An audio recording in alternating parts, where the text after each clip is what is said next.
Next we have large sample test for equality of two means of two population. Let mu1 and mu2 be the means of two population.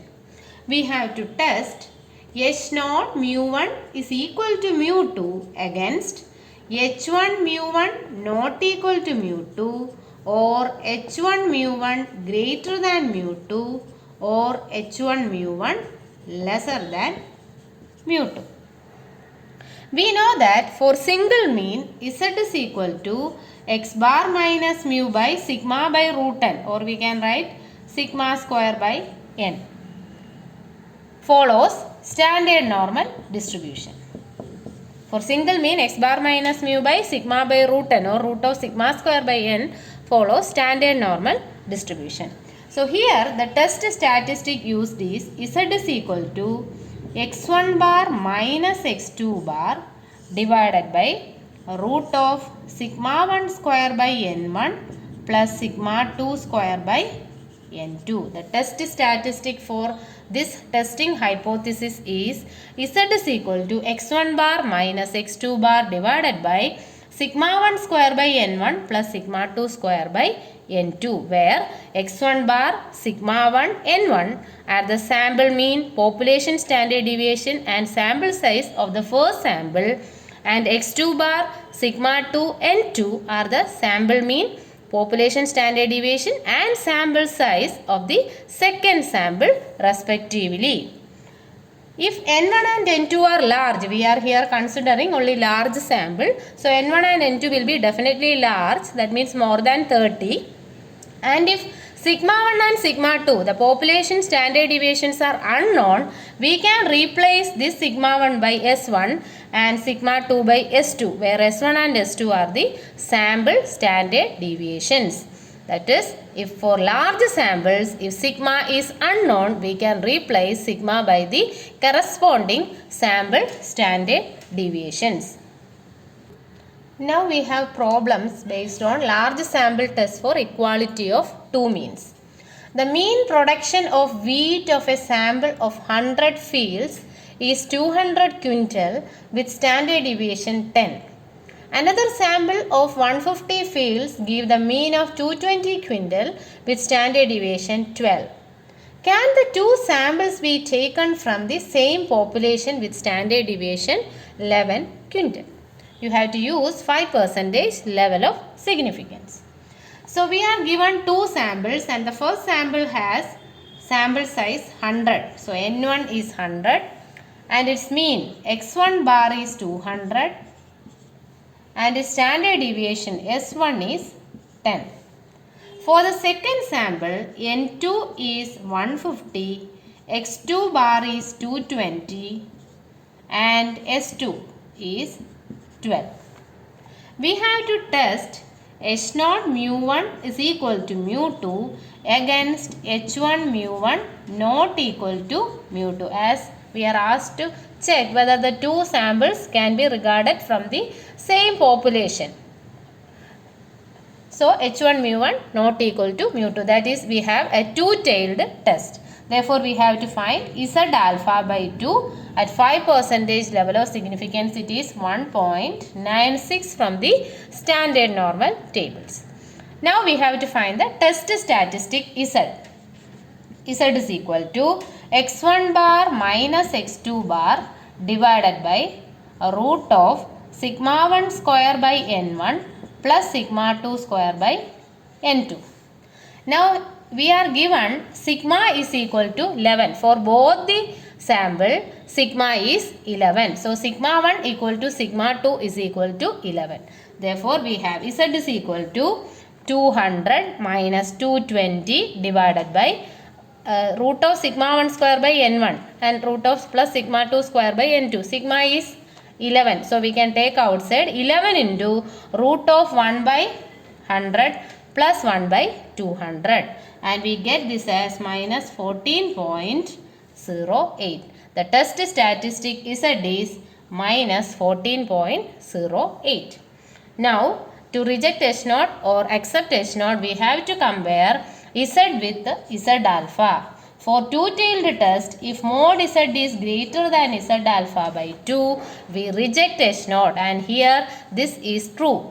Modulus of z is 14.08, which is greater than 1.96. So we have to reject H0 and accept H1. That is, we are accepting H1 mu1 is not equal to mu2. That is, our conclusion is two samples cannot be considered to have been taken from the same population. Next, we are given the following data. Mean standard deviation size for two samples A and B.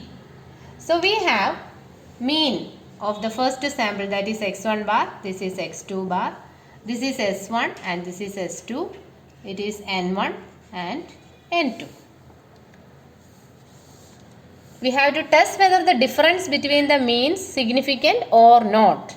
That means our null hypothesis is H1 mu1 is equal to mu2 against H1 mu1 not equal to mu2. Alternate hypothesis is H1 mu1 not equal to mu2. Now, it is a two-tailed test, so we have to find Z alpha by 2. We are given 99% confidence level. That means 1% level of significance. For 1% level of significance, Z alpha by 2 is 2.575 from the standard normal table. Z alpha by 2 is 2.575. Now we have to find the test statistic. Here the population is large, sample is large, 195 are the, 80 and 70 are the sample size, and it is a large sample. So we have to, and sigma is not given, the population standard deviation is unknown. So we can replace sigma by the sample standard deviation S, and therefore we have Z is equal to x1 bar minus x2 bar divided by root of S1 square by N1 plus S2 square by N2. The test statistic is x1 bar minus x2 bar divided by root of S1 square by N1 plus S2 square by N2. That is 100 minus 95 divided by root of 12 square by 80 plus 10 square by 70. And we get this as 2.783. The test statistic Z is 2.783. For the two-tailed test, we have if mod Z greater than Z alpha by 2, reject H0. Here mod Z is 2.783, which is of course greater than 2.575. So we reject H0 and accept the null alternate hypothesis H1. We are accepting H1 mu1 not equal to mu2. That is, the difference between the means is significant. Our conclusion is the difference between the means is significant. There is difference between the means. Next question. A sample of heights of 6,400 Englishmen has a mean of 170 centimeter with standard deviation of 6.4 centimeter, while a sample of heights of 1,600 Americans has a mean of 172 centimeter and standard deviation 6.3 centimeter. Do the data indicate that Americans are on the average taller than the Englishmen at 1% level of significance? Here we are given N1 is equal to 6,400. X1 bar is the mean 170. S1 is 6.4. This is for Englishmen. And for the Americans we have N2 is equal to 1,600. X2 bar is equal to 172 and S2 is equal to 6.3. Here the null hypothesis is H0 mu1 is equal to mu2.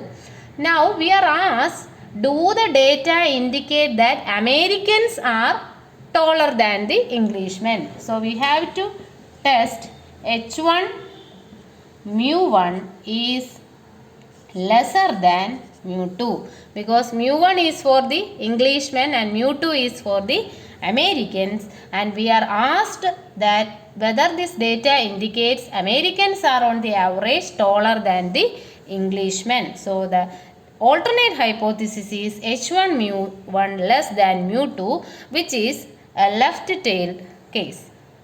And therefore we have to find Z alpha. Z alpha at 1% level of significance is 2.33. Here the sample is large and sigma is unknown, so we can replace sigma by S1 and S2 in the test statistic Z.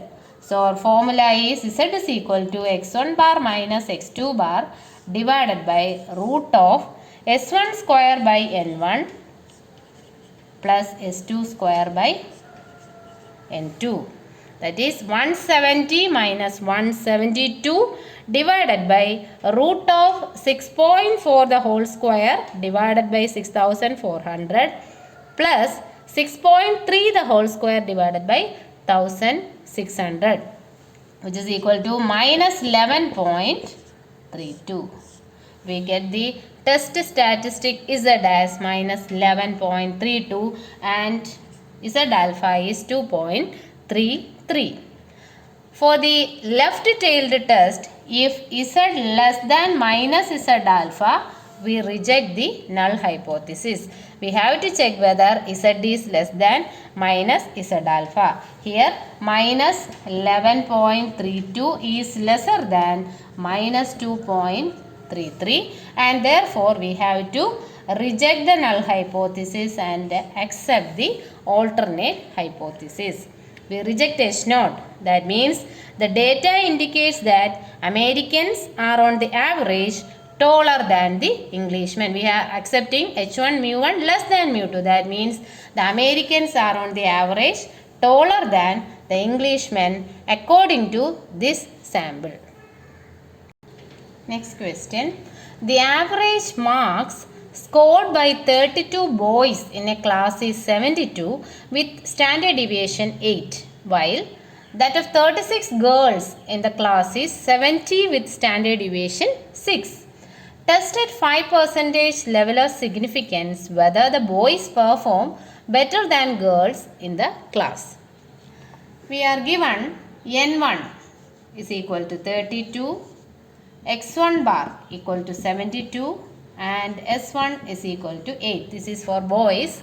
And for girls we have N2 is equal to 36, x2 bar is equal to 70 and S2 is equal to 6. The null hypothesis is always H0 mu1 is equal to mu2, and we have to test whether the boys perform better. Mu1 is for boys, so we have to test H1 mu1 greater than mu2. The alternate hypothesis is H1 mu1 greater than mu2, which is a right-tailed test. So at 5% level of significance, we have Z alpha equal to 1.645. And the test statistic is Z is equal to x1 bar minus x2 bar divided by root of S1 square by N1 plus S2 square by N2, which is equal to 72 minus 70 by root of 64 by 32 plus 36 by 36, and which is equal to 1.154. Our Z is 1.154 and Z alpha is 1.645. Now for right-tailed test, we know that if Z is greater than Z alpha, reject H0. If Z is greater than Z alpha, reject H0. But here Z is less than Z alpha. Our Z is 1.154, which is less than Z alpha equal to 1.645.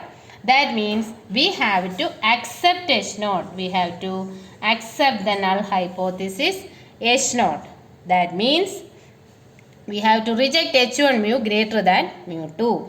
Therefore, we conclude that the data, this data it is not sure that the boys perform better than the girls in the class, and that is the data. From the data we cannot conclude that the boys perform better than the girls, because we are accepting H naught mu 1 is equal to mu 2. We cannot say that boys perform better than the girls in this class from this data. Thank you.